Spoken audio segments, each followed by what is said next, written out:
ഏട്ടൻ പോലെ കിടക്കുന്നുണ്ട്.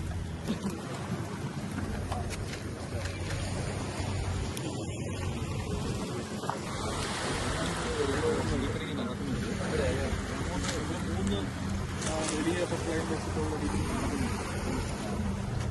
ഇവിടെ ഇപ്പം 120-150 വരെ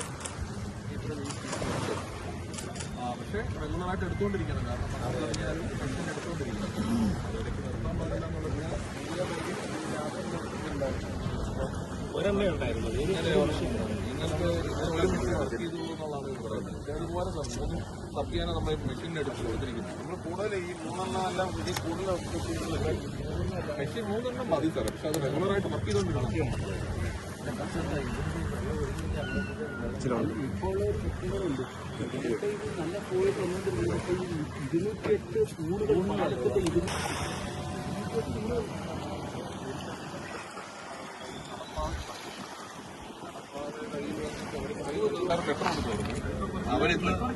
അവരിന്ന് രാവിലെ മാറ്റി വെള്ളം ഫ്ലോ ഉണ്ട്. ഇന്ന് രാവിലെ നമുക്ക് ജനപ്രതിനിധി മീറ്റിംഗ് ഉണ്ടായിരുന്നു. സംസാരിച്ച വിഷയങ്ങളൊക്കെ ഇപ്പം വെള്ളം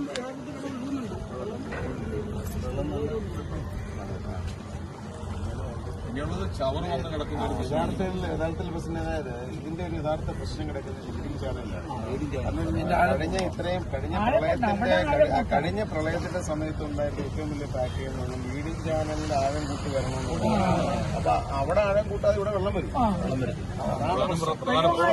കുട്ടനാട്ടിലെ മുഴുവൻ നമുക്കൊരു പാക്കേജായി ഈ ഒരു ഇത് കണ്ടിട്ട് അടുത്ത തവണ എത്തുമ്പോഴേക്കും മുഴുവൻ ഇടത്തോടുകളും വൃത്തിയാക്കി പിന്നെ ഈ ലീഡിംഗ് ചാനലിന്റെ ആളുകൾ പറ്റൂ വെള്ളം വെള്ളം വരും. ആദ്യത്തെ സ്കീം ലീഡിംഗ് ചാനലിൽ ആഴം കൂട്ടി മണല് വന്ന് അടിയുന്നുണ്ട്. അതിന് കുറച്ച് സമയം എടുത്ത് ചെയ്യേണ്ട ഒരു പ്രോസസ്സാണ്. അന്ന് മിനിസ്റ്റർമാർ രണ്ടുപേരും സംസാരിച്ചപ്പോൾ പറയുന്നുണ്ടായിരുന്നു അത് രണ്ട് വിഷയം. അതിനപ്പോ കഴിഞ്ഞ ഈ ലീഡിംഗ് ചാനലിൽ തന്നെ പരിപാടി നടക്കുന്ന ഇനി നിർത്താൻ പാടില്ലെന്ന് പറഞ്ഞിട്ടുണ്ട്.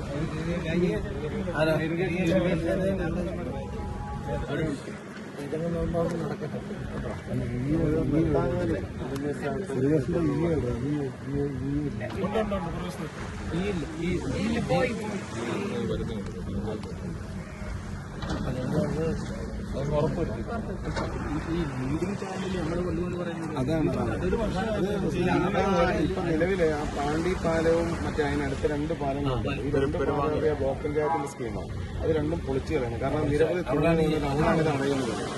പിന്നെയുള്ളത് ഈ ചവറ് വന്ന് അടിയുന്നതാണ്. അതിപ്പോൾ അവിടുന്ന് മറ്റു ജില്ലകളിൽ നിന്ന് ഉൾപ്പെടെ വരുന്ന ചവറ് ഇവിടെ വന്ന് അടിയുന്നത്. അത് ഇന്ന് നമ്മള് ട്രെയിലർ വന്നിട്ട് എടുക്കൊണ്ട് പോയി. പക്ഷെ ഇന്നലെ വൈകുന്നേരം ചെയ്തില്ലാന്ന പ്രശ്നമുണ്ട്. ദുരുപയോഗം ചെയ്യുന്നുണ്ട്.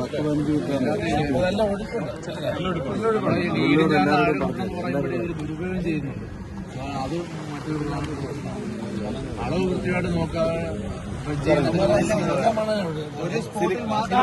ഇവിടെയും പാണ്ടിയിൽ അവിടെ സിലിക്ക് എടുക്കുക. ചെളിയെല്ലാം എടുത്ത് മാറ്റുന്നത്. ജനവാസ മേഖല വരുന്ന പരമാവധി ഊറ്റുക എന്നുള്ളതാണ് അവരുടെ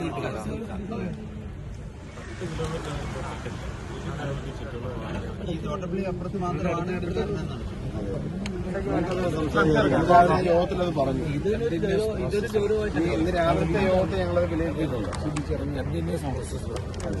നമ്മുടെ മാറ്റത്തോട് വീണ്ടും അതുപോലെ ഈ 39 ഷട്ടറുകൾ വരുന്നിടത്തിലേക്കുണ്ട്. 39 ഒരു ഷട്ടർ പൂർണ്ണമായി പോയി. ആ 39 ഷട്ടറുകൾ 39 രീതിയിലാണ് വരുന്നത്. അപ്പൊ അത് റിപ്പയർ ചെയ്ത് അവർ കൊടുക്കുന്ന സമയത്ത് ആ പഴക്കത്തിന്റെ അതിനേക്കാൾ ഒരു 1/2 മീറ്ററോട് ഉയർത്തി നിൽക്കുന്നത്. ഇന്നലെ പ്രശ്നം വരുത്തില്ല. വേസ്റ്റുകളെല്ലാം താഴെ ഒഴുകിപ്പോകും. ഇതെല്ലാം ഇത് പുതിയ ഷട്ടർ വേണ്ടി നിലവിലുള്ള പുതിയ പാലം പണിയായി.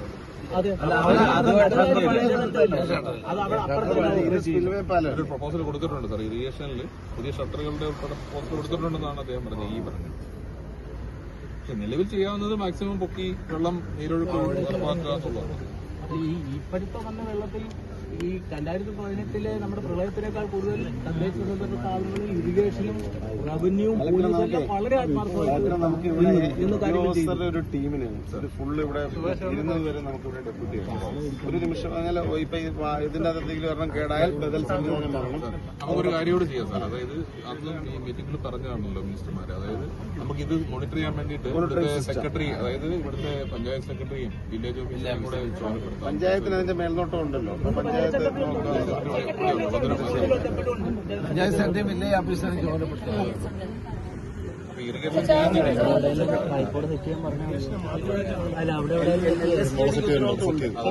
സ്റ്റേഡിയം ഇറിഗേഷനോട് ചേർന്നുള്ള കോർഡിനേഷനാണ് പറഞ്ഞത്. എൻഎച്ചുകാരിപ്പോ അത് മാറ്റാൻ പറഞ്ഞത് അവർ രാവിലെ വന്നിട്ട് എംഎൽഎയുടെ സാന്നിധ്യത്തിൽ അവർ കട്ട് ചെയ്ത്